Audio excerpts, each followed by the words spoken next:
చాలా మందికి మైసూర్ బోండా చేయడం అంటే కొంచెం హెసిటేట్‌గా ఫీల్ అవుతారు. అది రౌండ్‌గా రాదని, లేదా బాగా పొంగదు అని, లేదా ఎక్కువ ఆయిల్ పీలుస్తుందని చేయడానికి అంతగా ఇష్టపడరు. కానీ నేను ఈరోజు వీడియోలో టిప్స్‌తో సహా ఈజీగా కొంచెం సోడా వాడి ఇలా బోండాలు చేశాను. సో, ఈ మైసూర్ బోండా రెసిపీ చాలా బావుంటుంది అండ్ చేయడం కూడా ఈజీనే. కొంచెం హార్డ్ వర్క్ చేయాలి. సో, ముందుగా నేను ఒక బౌల్ తీసుకొని హాఫ్ కప్ రూమ్ టెంపరేచర్‌లో ఉన్న పెరుగు తీసుకున్నాను.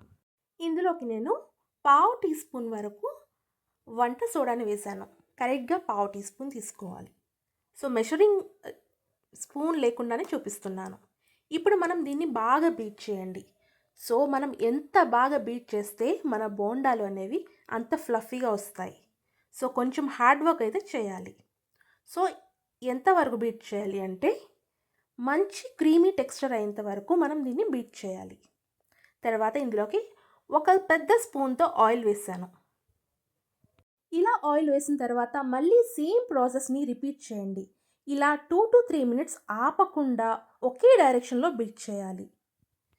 ఇప్పుడు సోడా అండ్ ఆయిల్ ఇందులో బాగా కలిసి ఒక క్రీమీ టెక్స్చర్ లైట్‌గా ఉండే టెక్స్చర్ ఫార్మ్ అవుతుంది. ఇది కరెక్ట్ టెక్స్చర్ అనమాట. తర్వాత ఇందులోకి 1 కప్‌తో నేను మైదా తీసుకున్నాను. హాఫ్ కప్ పెరుగు and 1 cup maida double quantity ఉండాలి. ఇప్పుడు వెంటనే వాటర్ వేయకుండా ఒకసారి బాగా కలుపుకొని కొంచెం కొంచెంగా వాటర్ వేసుకుంటూ మనం దీన్ని ఒక గమ్మీ టెక్స్చర్‌లా ఉండాలి. జిగురు జిగురుగా ఉండాలి. ఎక్కువ వాటర్‌గా ఉండకూడదు అండ్ అలాగని ఎక్కువ గట్టిగా కూడా ఉండకూడదు. సో, వాటర్ వేసిన తర్వాత నేను చూపిస్తున్నట్టు ఇలా కలుపుకోండి. తర్వాత హాఫ్ స్పూన్ వరకు ఉప్పుని వేశాను. ఉప్పుని ఎప్పుడు లాస్ట్‌లో వేస్తాను. ముందే వేస్తే మనకి తెలియదనమాట. సో, ఈ విధంగా హ్యాండ్‌తో బీట్ చేయండి. ఎంతవరకు బీట్ చేయాలంటే ఒక 10-15 మినిట్స్ బాగా బీట్ చేస్తే మనకి ఎక్కడ కూడా ఉండలు లేకుండా స్మూత్‌గా బ్యాటర్ రెడీ అవుతుంది. సో, మనకి మెయిన్ టిప్ వచ్చేసి ఇదే. మనం ఎంత బాగా బీట్ చేస్తే అంత బాగా వస్తుంది అండ్ మనం ఎక్కువ సోడా వాడాల్సిన పని లేదు. ఇప్పుడు మనం దీన్ని 2 గంటల వరకు పక్కన పెట్టుకుందాం. సో, 2 గంటల తర్వాత చూడండి కొంచెం బాగా ఫ్లఫీ అయింది.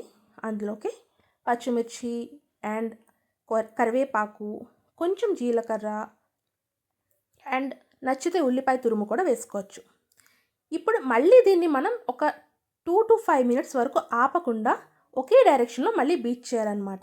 జనరల్‌గా టిఫిన్ సెంటర్స్‌లో ఏం చేస్తారంటే నిన్న మిగిలిపోయిన పిండిలో ఈరోజు కొత్తగా ఫ్రెష్‌గా కలిపిన పిండి కలుపుతారు కాబట్టి సో, వాళ్ళకి ఎక్కువ ఫ్లఫీగా అవుతుందన్నమాట. సో, తర్వాత ఆయిల్ హీట్ అయిన తర్వాత వేడి వేడిగా ఉన్న ఆయిల్ తీసుకొచ్చి ఒక స్పూన్ ఇందులోకి వేసి ఒక 2-3 మినిట్స్ బాగా బీట్ చేసి ఇలా మనం హై ఫ్లేమ్‌లో పెట్టుకొని బోండాలు వేసుకోవాలి. బోండాలు వేసిన తర్వాత మనం ఫ్లేమ్‌ని మీడియంలోకి పెట్టి ఫ్రై చేసుకోవాలి. మనం ఎంత బాగా బీట్ చేస్తే అంత సోడా వేయాల్సిన పని లేదు. సో, మనం హార్డ్ వర్క్ చేస్తే మనకి బోండాలనేవి రౌండ్‌గా ఈ విధంగా వస్తాయి. ఆయిల్ హీట్ అవ్వకుండా వేశారంటే బోండాలనేవి ఫ్లాట్‌గా అయిపోతాయి. అస్సలు బాగా రావు. సో, ఈ విధంగా వేసుకొని ఫ్రై చేసుకోవాలి. ఇలా హాఫ్ ఫ్రై అయిన తర్వాత నేను ఇలా తీసేస్తున్నాను. సో, ఎందుకు తీసేస్తున్నానంటే ఆయిల్‌లో హీట్ అనేది తక్కువైపోతుంది. సో, ఒకసారి ఇలా తీసేసి ఆయిల్ మళ్ళీ బాగా వేడైన తర్వాత మళ్ళీ దీన్ని రీఫ్రై చేస్తున్నాను. సో, ఇలా చేయడం వల్ల ఏమవుతుందంటే లోపల వరకు బాగా ఉడికి మైదా పచ్చితనం ఏం లేకుండా ఇలా గోల్డెన్ బ్రౌన్ కలర్‌లోకి వస్తాయన్నమాట. ఇది సెకండ్ టిప్. సో, సేమ్ ప్రాసెస్‌ని మళ్ళీ నేను రిపీట్ చేసి ఈ విధంగా బోండాలు వేశాను. అంతేనండి. ఇలా వేస్తే మనకి బోండాలనేవి రౌండ్‌గా వస్తాయి అండ్ లోపల కూడా బాగా కుక్ అవుతుంది. మీరు కూడా ట్రై చేయండి. ఖచ్చితంగా బాగా వస్తాయి. అండ్ కొంచెం సోడాతో ఎంత బాగా వచ్చినాయో చూడండి మైసూర్ బోండాలు. సో, ఈ వీడియో మీకు నచ్చినట్లయితే ఒక లైక్ చేయండి, షేర్ చేయండి అండ్ నా ఛానల్‌ని సబ్స్క్రైబ్ చేసుకోవడం మర్చిపోవద్దు. నేను అన్ని ఇంగ్రీడియెంట్స్ డిస్క్రిప్షన్ బాక్స్‌లో మెన్షన్ చేస్తాను. రెసిపీని చదువుకుంటూ చేసేయండి. Thanks for watching. Like, share and